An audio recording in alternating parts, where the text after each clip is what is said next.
Bienvenue dans cette nouvelle édition du 12-15. Au sommaire de l'actualité, un dictat. C'est par ce terme que le président du parti congolais de l'opposition La Chaîne, Joseph Kinyumbi Kiabongu, a qualifié le mémorandum de l'opposition signé par 11 partis politiques le 23 juin dernier.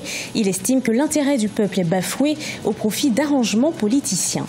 Au Gabon, réduction de l'effectif du personnel de la présidence de 40%. Cette décision a été prise par le président gabonais Ali Bongo Ondimba à l'issue du Conseil des ministres du 29 juin.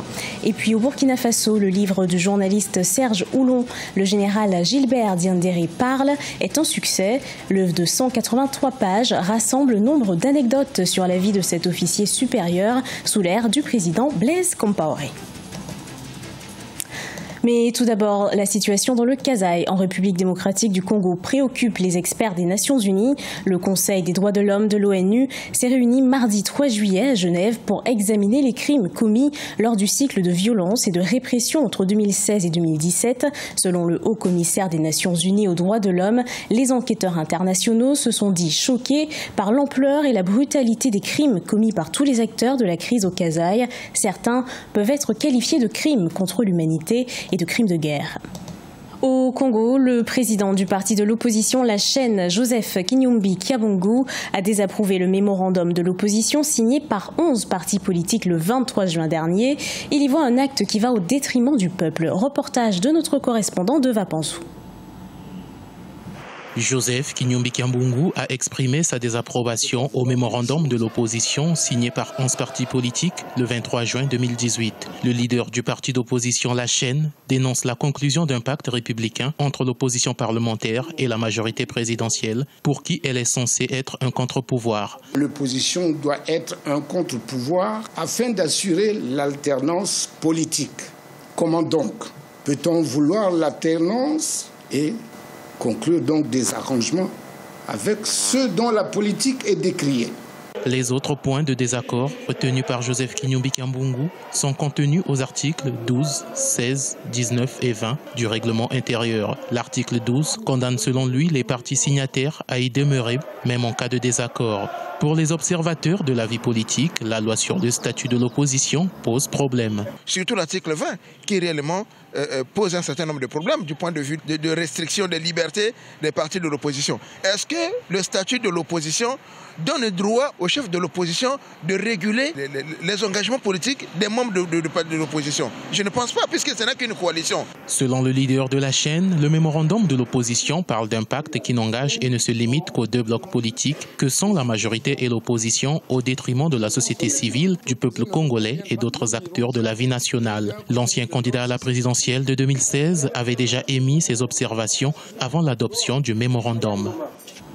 Au Gabon, comme annoncé depuis le 21 juin 2018, le gouvernement a entériné à l'issue du Conseil des ministres le 29 juin une série de mesures visant à réduire le train de vie de l'État, réduction du personnel à la présidence et dans les ministères, restrictions pour les voyages en classe d'affaires sont quelques-unes de ces mesures. Plus de détails dans cet élément de Corinne Kamseux.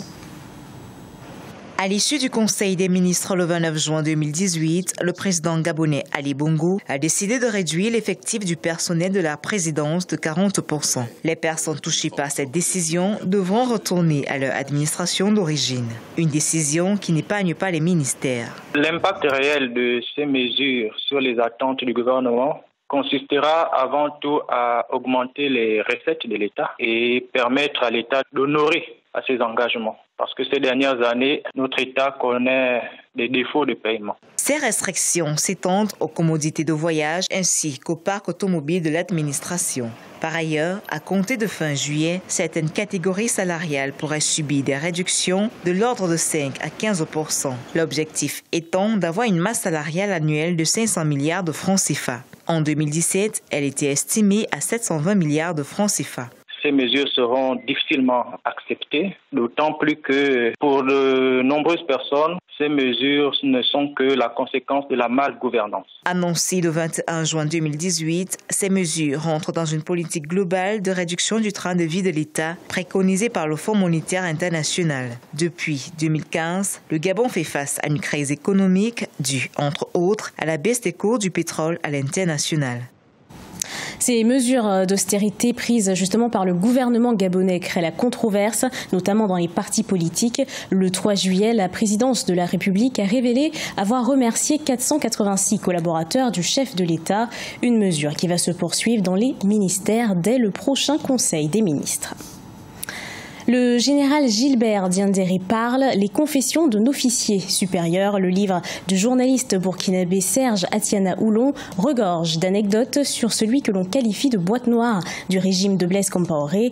4 mois après sa sortie, l'œuvre est déjà un succès. Reportage de notre correspondant Jean-Paul Ouedraogo. Le général Gilbert Diendéré parle est un ouvrage du journaliste écrivain burkinabé Serge Oulon. Une œuvre de 183 pages, subdivisée en 12 chapitres et qui, selon son auteur, s'engage au service d'une cause à la fois critique, objective et juste sur la vie du général Diendéré, aujourd'hui incarcéré dans le cadre de plusieurs dossiers, dont celui du coup d'État manqué de septembre 2015. C'est juste la continuation en fait de mon métier de journaliste. Je pense qu'on dit généralement que les passerelles ne sont pas aussi grandes entre le métier de journaliste et d'écrivain. Donc j'ai fait le saut et voilà, j'ai pu faire cette production.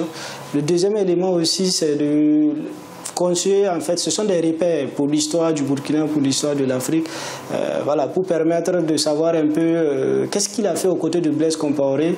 Édité en 2018 aux éditions Presse universitaire de Ouagadougou, l'œuvre est un condensé d'histoires, mais aussi de vives anecdotes sur la vie de cet officier supérieur, longtemps resté énigmatique sous l'ère du président Blaise Compaoré.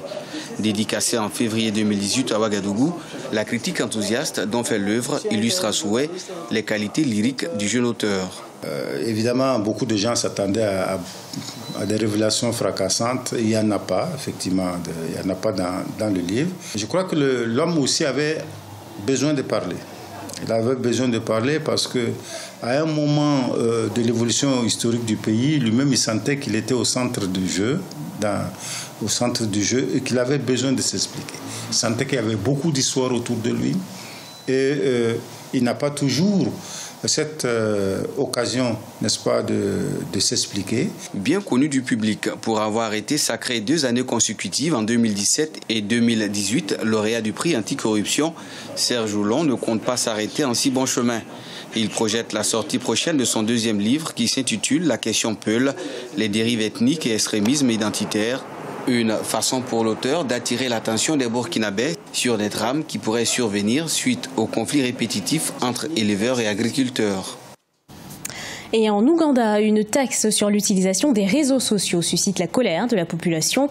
Elle y voit une entrave à la liberté d'expression. Depuis le 1er juillet, les utilisateurs des réseaux sociaux doivent s'acquitter d'une taxe quotidienne de 200 shillings par jour pour accéder à WhatsApp, Facebook, Twitter notamment. Pour le gouvernement, cette mesure est une manière d'accroître les revenus pour le fonctionnement des services publics. Ce journal a été préparé par l'ensemble de la rédaction. Merci de l'avoir suivi. Retrouvez dans un instant une nouvelle édition de l'actualité sur Africa 24.